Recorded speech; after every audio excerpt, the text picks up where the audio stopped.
ነቢያት፣ ቅዱሳን ሐዋርያት፣ ቅዱሳን ጻድቃን፣ ቅዱሳን ሰማዕታት እንዲሁም ቅዱሳት አንስት እግዚአብሔር አምላክ ባከበራቸው መጠን የተመሰገኑ ይሁኑ። ለዛሬው ትምህርታችን ርዕስ የማደርገው ማርያም ድንግል ለክርስቲያን አክሊል በሚል ርዕስ ከኔ ጋር አብረን እንቆያለን። ማርያም ድንግል ለክርስቲያን አክሊል፣ እመቤታችን የክርስቲያን አክሊል የሚል ነው። በዚህ ርዕስ መሰረታዊ ዓላማ አድርጌ የምናገረው የክርስቲያን አክሊል ስለሆነች እመቤታችን መናገር ነው። እመቤታችን የክርስቲያን አክሊል ናት። ለ5500 ዘመን በሲኦል ሆኖ ዲያብሎስን መሳደብ አይቻልም ነበረ። የክርስቲያን አክሊል እመቤታችን ናት። እመቤታችን የክርስቲያን አክሊል ናት።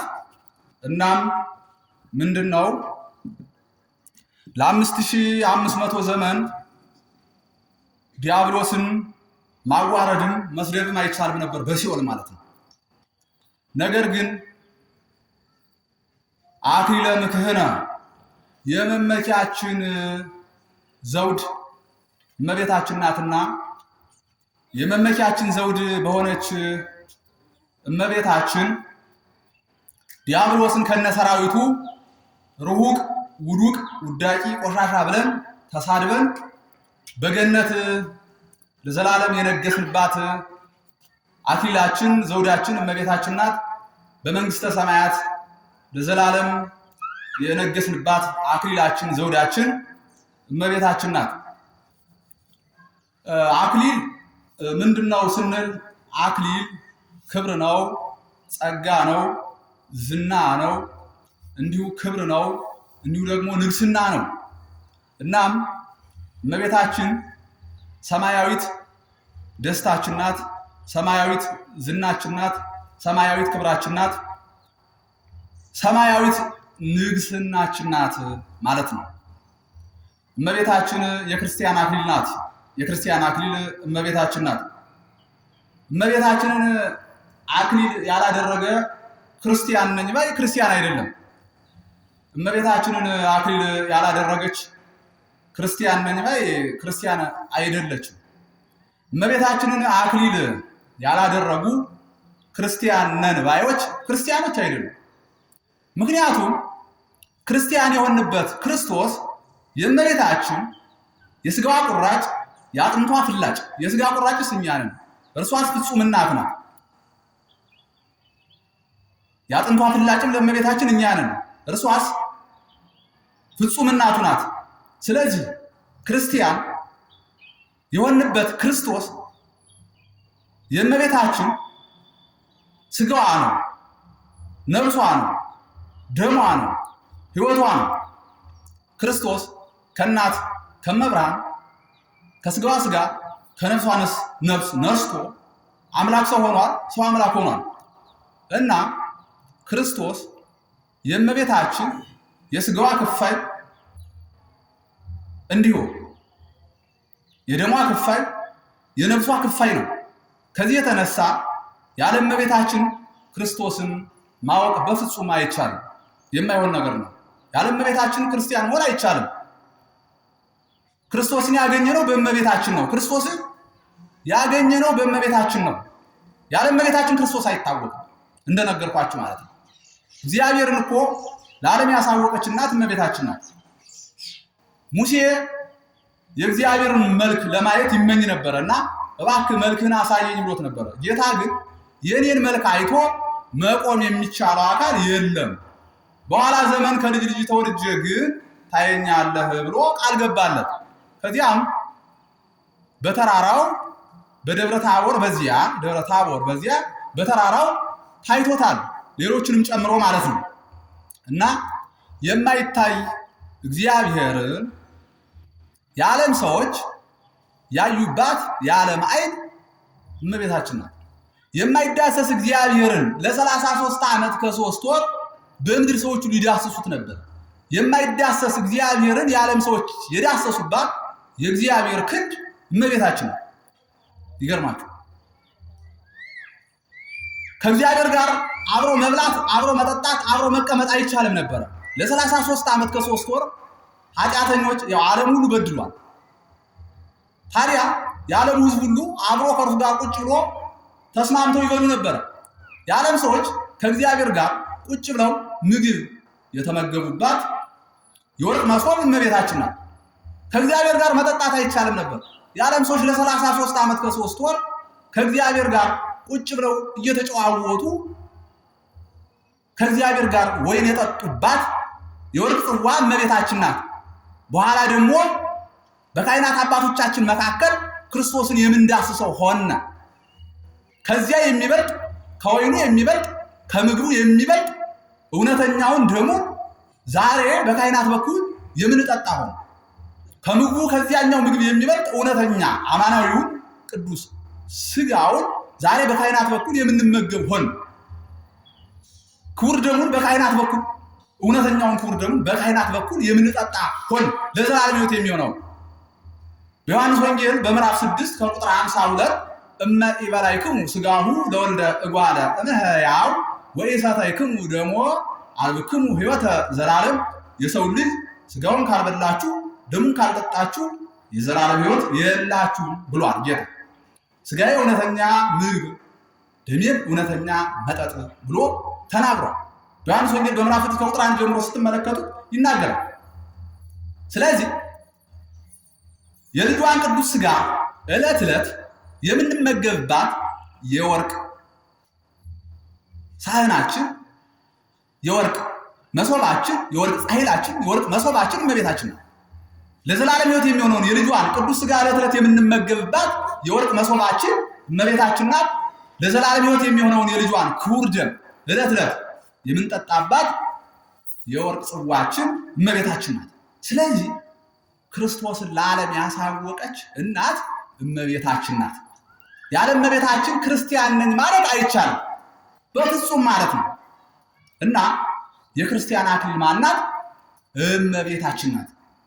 እና ይገርማችኋል፣ ሰማዕታቱ፣ ቅዱሳኑ፣ ጻድቃኑ ሁሉ ብዙ ተጋድሎ ካደረጉ በኋላ ሽልማት ተደርጋ የምትሰጥ አክሊል እመቤታችን ናት።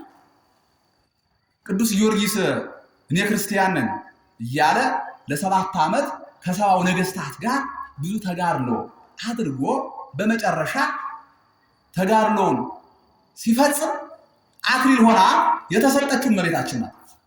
ማርያም ድንግል ቀጸላ መንግስቱ ለቅዱስ ጊዮርጊስ፣ የቅዱስ ጊዮርጊስ የመንግስቱ ዘውድ፣ የመንግስቱ ክብር አንቺ ነሽ። የመንግስቱ ዘውድ፣ የመንግስቱ ክብር ማለት ሊቀ ዲያቆናት የዲያቆናት አለቃ ቅዱስ እስጢፋኖስ እኔ ክርስቲያን ነኝ እያለ በብዙ ድንጋይ ተወግሮ ከዚህ ዓለም ሲያልፍ ሰማዕትነቱን ሲፈጽም አክሊል አድርጎ የተቀዳጃት እመቤታችን ነው። አክሊል ሆና የተሰጠችው እመቤታችን ነው። ሰማዕቷ ቅድስት አርሴማ በዚህ ዓለም ብዙ ተጋድሎ ካደረገች በኋላ እኔ ክርስቲያን ነኝ እያለች ብዙ ተጋድሎ ካደረገች በኋላ አክሊል አድርጋ የተቀዳጀቻት እመቤታችንን ነው። የሁሉ አክሊላት እመቤታችን። አቡነ ተክለ ሃይማኖት በዚህ ዓለም ሐዲስ ሐዋርያ ማለት ነው። አቡነ ተክለ ሃይማኖት ምድሪቱን በወንጌል ካረሰረሱ በኋላ ብዙ ተጋድሎ አድርገው ከዚህ ዓለም በሰማዕትነት ሲያልፉ ተጋድሏቸው ሰማዕትነት ስለሆነ ማለት ነው። ከዚህ ዓለም ሲያልፉ አክሊል አድርገው የተቀዳጇት እመቤታችን ነው።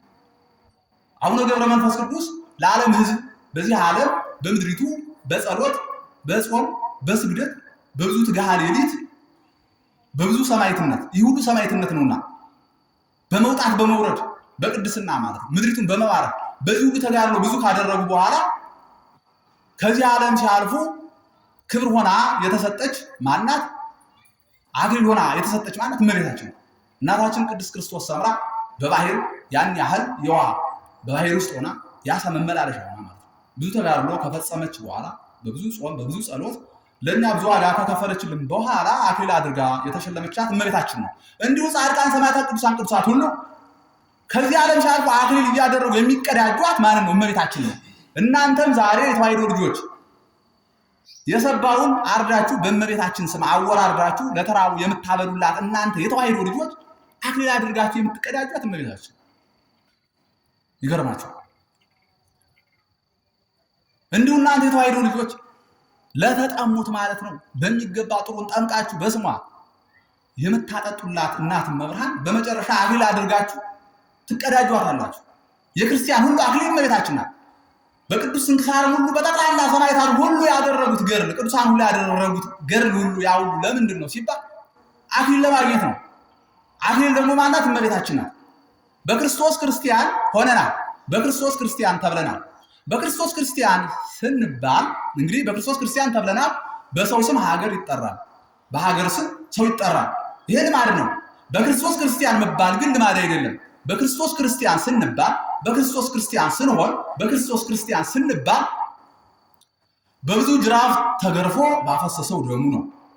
በብዙ ጅራፍ ተገርፎ በቆረሰው ስጋው፣ በብዙ ችንካር ተቸንክሮ በቆረሰው ስጋው፣ በብዙ ችንካር ተቸንክሮ ባፈሰሰው ደሙ፣ በብዙ ጦር ተወግቶ በቆረሰው ስጋው፣ በብዙ ጦር ተወግቶ ባፈሰሰው ደሙ፣ በብዙ የሾህ ችንካር ተቸንክሮ በቆረሰው ስጋው፣ በብዙ የሾህ ችንካር ተቸንክሮ ባፈሰሰው ደሙ፣ በጠጣው ሆምጣጤ፣ በተሰቀለው ስቅላት፣ በዚህ ሁሉ መከራ ነው ክርስቲያን የተባለው።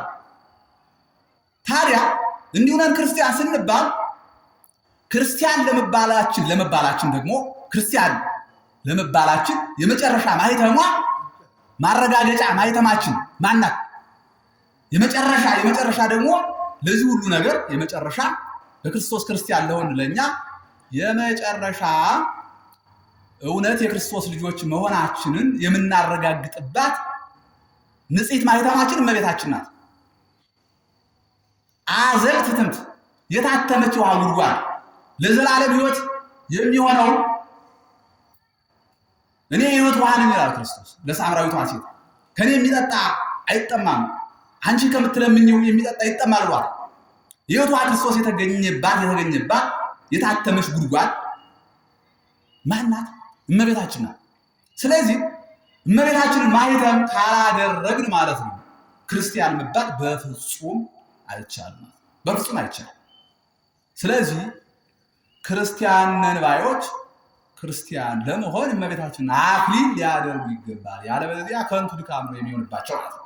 እና ይገርማችኋል በሁለተኛ ጢሞቴዎስ በምዕራፍ 4 ከቁጥር 6 ስትመለከቱ ሰናይ ገድለ ተጋደልኩ ይላል። መልካም ገድልን ተጋድያለሁ ይላል ሐዋርያው ቅዱስ ጳውሎስ ማለት ነው። ከዚያስ ደግሞ ምንድን ነው ያለው? ሃይማኖቴ እኔ አቀብኩ ይላል። ሃይማኖቴ ጠበቅኩ ይላል። አሁን ሃይማኖትን እሱ የሚጠብቃት ሆኖ አይደለም፣ ሃይማኖት ናት የምትጠብቅ። በሃይማኖቴ ተጠብቄያለሁ ማለት ነው። ሃይማኖትስ ማናት? ርትዕት ሃይማኖቶሙ ለቅዱሳን አበዊነ፣ ለአባቶቻችን የተሰጠች እውነተኛይቱ ሃይማኖት ርትዕት ሃይማኖቶሙ ለቅዱሳን አበዊነ፣ የአባቶቻችን የቀናች ሃይማኖታቸው አንቺ ነሽ። ርትዕት ሃይማኖቶሙ ለቅዱሳን አበዊነ፣ የአባቶቻችን የቀናች ሃይማኖታቸው አንቺ ነሽ። የአባቶቻችን የቀናች ሃይማኖት እመቤታችን ናት። በአባቶች ተገብቶ ለሁሉ መናገር ነው። ለሁሉም የቀናች ሃይማኖት ማናት? እመቤታችን ናት። ስለዚህ በእርሷ ተጠበቅኩ ነው ጳውሎስ የሚለው። በእርሷ ተጠበቅኩ፣ የአምላክ እናት መሆኗን አመንኩ፣ በድንግልና ጸንሳ በድንግልና መውለዷን አመንኩ፣ ዘላለማዊት ድንግል መሆኗን አመንኩ፣ አማላጅ መሆኗን አመንኩ እያለ ነው ጳውሎስ። ሃይማኖት በሆነች በእመቤታችን ካልተጠበቅ እመቤታችን ሃይማኖት ናት። እመቤታችን ሃይማኖታችንን አክሊል ካላደረግናት መዳን የለም ማለት ነው። ስለዚህ በሃይማኖቱ እንደተጠበቀ ይናገራል ጳውሎስ። ከዚያስ ደግሞ መልካም ገድልን ተጋድያለሁ ብሏል። ገድሉ ምንድን ነው? መውጣት መውረዱ ማስተማሩ ነው። በክርስትና ሲኖሪያ ነው ያለው ነገር ማለት ነው። ሩጫዬንም ደግሞ ፈጽሜያለሁ ይላል። በመጨረሻ ግን የጽድቅ አክሊል ተዘጋጅቶልኛል። የጽድቅ አክሊል እመብርሃን ነው። እርሷን ተቀዳጅቶ መንግስተ ሰማያት ገነት መንግስተ ሰማያት ገባ ነው። ሩጫዬን ምን አልኳለ? በሚገባ አጠናቀቅኩ። ሩጫ ምግባር ነው፣ ስነ ምግባር መልካም ስራ ማለት ነው። ሃይማኖት እሰ መሰረት ይእቲ፣ ሃይማኖት መሰረት ናት። ሃይማኖትም እመቤታችን ናት እንደነገርኩ መሰረት ናት። ወካልአኒሃ ህንፃ ወንድቅ ሙንቱ ሌላው ግን ግድግዳና ጣራ ነው። መሰረት ማናት? የሃይማኖት መሰረት ማናት? እመቤታችን ናት። መሰረተ ሕይወት ማርያም እምጥንተ መድኃኒት ዘእምቀዲሙ ገና ከጥንቱ ማለት ነው። የሃይማኖት መሰረት የሕይወት መሰረት ማናት? እመቤታችን ናት። ሕይወት ማን ነው? ክርስቶስ። የክርስቶስ መወለጃው ማለት ነው። የክርስቶስ መገኛው የክርስቶስ መወለጃው ማለት እመቤታችን ናት። ስለዚህ መሰረት ናት። የሃይማኖት መሰረት ናት። ሃይማኖታችን ናት። በእርሷ ተጠበቅኩ አለ። በእርሷ ልንጠብቅ ይገባል። በእመቤታችን ማርያም ማርያም በማለት ሳይለነ ቅዱስ በማለት ጎሳ ልቤ ቃለ ሰናይ ልቡናዬ በጎ ነገር እናወጣ ዋና አይድ ቅዳሴ አለ ማርያም። እኔም የማርያም ቅዳሴ እናገራለሁ እንዳለ አባ ሕርያቆስ ቅዳሴዋን በማስቀደስ ነው። እንደ አባ ጊዮርጊስ ዘጋስጫ ነኝ በማለት ሰዓታቱን በማድረስ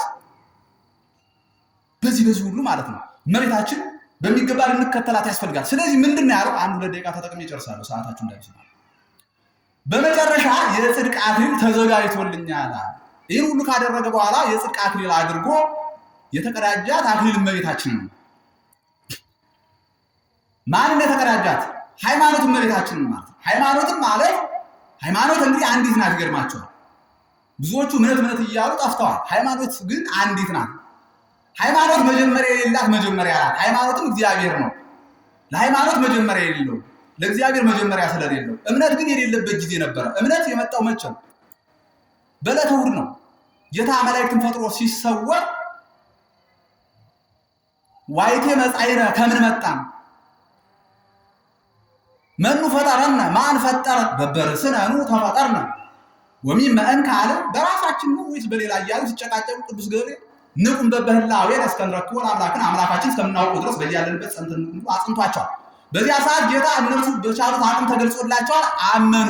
እምነት የተገኘ በዕለተ እሑድ ነው። ሃይማኖት ግን መጀመሪያ የሌለው መጀመሪያ ነው። ሃይማኖት ማን ነው? እግዚአብሔር ነው። ሃይማኖት ማን ነው ስንል ቅድመ ዓለም ከአባት ያለ እናት ተወለደ ብለን የምናምነው፣ ድህረ ዓለም ከእናት ያለ አባት ከእመቤታችን ያለ አባት ተወለደ ብለን የምናምነው። ስለዚህ ቀዳማዊው ዳህራዊ ሆነ። የመጀመሪያው ዘመን የማይቆጠርለት ዘመን ተቆጠረለት። ሰው ነው፣ አምላክ ሰው ነው። ዘመን ቢቆጠርለትም ዘመን የማይቆጠርለት ነው። ይገርማቸዋል። የማይዳሰሰው ተዳሰሰ፣ ረቂቁ ተዳሰሰ፣ ገዝፎ ታየን። ግዙፍ ቢሆንም ደግሞ በሁሉ የመላ ነው። ከዓለማት ሁሉ አልፎ የመላ ነው። አሐዚ ዓለም በራው ዓለም ሁሉ በእጁ ያለ። ይገርማቸዋል። ሃይማኖት ማናት? እንደነገርኳችሁ ሃይማኖት እመቤታችን ናት ማለት። ስለዚህ ሃይማኖት አንዲት ናት እና ብዙዎቹ በተጣመመ ሃይማኖት ውስጥ እየኖሩ ነው ያሉት። በተጣመመ ሃይማኖት ርትዕት ሃይማኖት ተዋሕዶ ናት፣ አንዲት ናት። በተጣመመ ሃይማኖት ይኖራሉ። በተጣመመ ሃይማኖት ከመኖር በተጣመመ ምግባር መኖር ይሻላል። ለምንድን ነው? በተጣመመ ምግባር ቢኖሩ እውነተኛቱ ሃይማኖት ያንን ምግባር እያቃናችሁ ትሄዳለች። ነገር ግን ሃይማኖት ከተጣመመ በተጣመመ ሃይማኖት ከተጓዙ መልካም ቢሰሩ ገነት መንግሥተ ሰማያት መግባት ይሄ። ስለዚህ ሃይማኖታችን ማናት? እመቤታችን ናት። ስለዚህ እኛ በዚህ ዓለም ስንኖር እንደ ቅዱሳን እንዳየናቸው ብዙ ተጋድሎ አድርገን ማለፍ አለብን።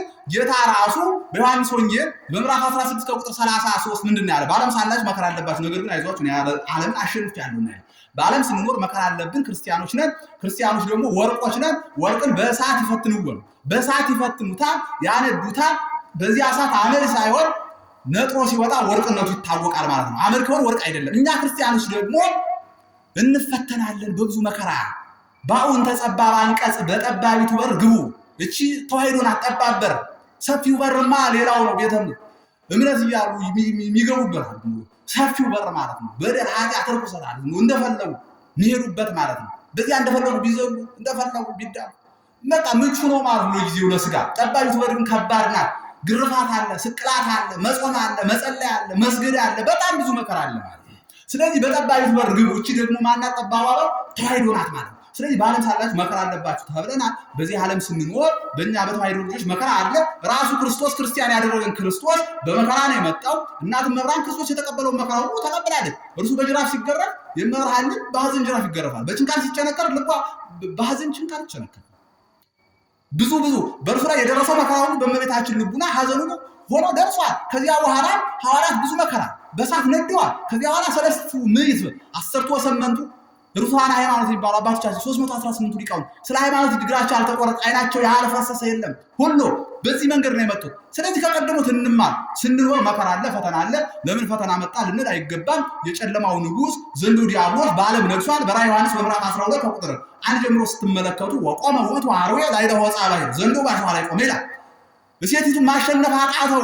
ሁለት የንስር ክንፍ እንደተሰጣት አያውቅም። ሁለት የንስር ክንፍ ንጽሐ ሥጋ ንጽሐ ነፍስ ነው። ድንግል በሥጋ ወድንግል በህሊና ድንግል በህሊና ሀያ ድንግል በህሊና እንላለን። እመቤታችን በሥጋም በነፍስም ድንግል የሆነች እመቤታችን እኮ ነው። ወንድ ልጅ ወለደችውን አሳደዳት አልቻለም። ስለዚህ እንደተዋረደ እንደወደቀ ባየ ሰዓት ከዘሯ የቀሩትን ይዋጋ ዘንድ መጣ። ዘሯ አንድ ክርስቶስ ነው። በእሱ ክርስቲያን የሆን እኛን ይዋጋ ዘንድ በአሸዋ ላይ ቆመ። በመናፍቃን ልቡና በእነርሱ ላይ አድሮ የማትሰደብ ማምላክን ሰማይ ማምላክን ይሳደባል። ለእርሷ የሚቀነስ ክብር የለም። ቅዱሳን ጻድቃን ሰማዕታት ይሳደባል። እኛን እየፈተኑ ይገኛሉ። ስለዚህ እኛ ፈተናው ቢመጣ በጸጋ መቀበል ነው። እንደቀደሙት ግርፋት፣ ሞት፣ ብዙ ነገር ሊመጣ ይችላል። ያ ሁሉ እኛ ምን ማድረግ አለብን ማለት ነው? በጸጋ መጠበቅ አለብን። በጸጋ መቀበል አለብን። ጌታ በዓለም ስንኖሩ መከራ አለባችሁ ስላለን በዓለም ስንኖር መከራ አለ ለእኛ። ይህ ሁሉ መከራ ታግሰን ስናልፍ ነው ምን የምንሆነው? ዲያብሎስ እኛ ላይ የሚያነጣጥረው ለምንድን ነው? ሌላው ሁሉ በእጁ አድርጓል። ወታደር ያልማረከውን ለመማረክ ይታገላል፣ የማረከው ጋር አይዋጋም። ሌሎች ማርኳል፣ እኛን ግን አልማረከን የማይችል ነውና እኛን ለመማረክ ብዙ ውጊያ ያደርጋል። ፈተና መከራ ስለመጣ ደስ ይበላችሁ፣ ተስፋ አትቁረጡ። ክርስቲያን ጠንካራ ነው፣ በርቱ፣ ጠንክሩ ነው። ስለዚህም ነገር በሚመጣው መከራ ሁሉ እንደ ቅዱሳን እንደ ሰማዕታት እየነደርን ማለት ነው። እኛ መጨረሻ ላይ አክሊል እመቤታችንን ምን እናደርጋለን ማለት ነው? ዘውድ እናደርጋታለን። እርሷንን አክሊል አድርገን በገነት በመንግስተ ሰማያት ነግሰን እንኖራለን ማለት ነውና ማርያም ድንግል ለክርስቲያን አክሊል የክርስቲያን አክሊል ማናት ሲባል የክርስቲያን አክሊል እመቤታችን ናትና በዚህ ደስ ይበላችሁ። ሰዓትም የለም እያሉ ነው አባቶች። ሌላ ቀን እንማማራለን። ወስብሐት ለእግዚአብሔር። በመምህራችን ላይ አድሮ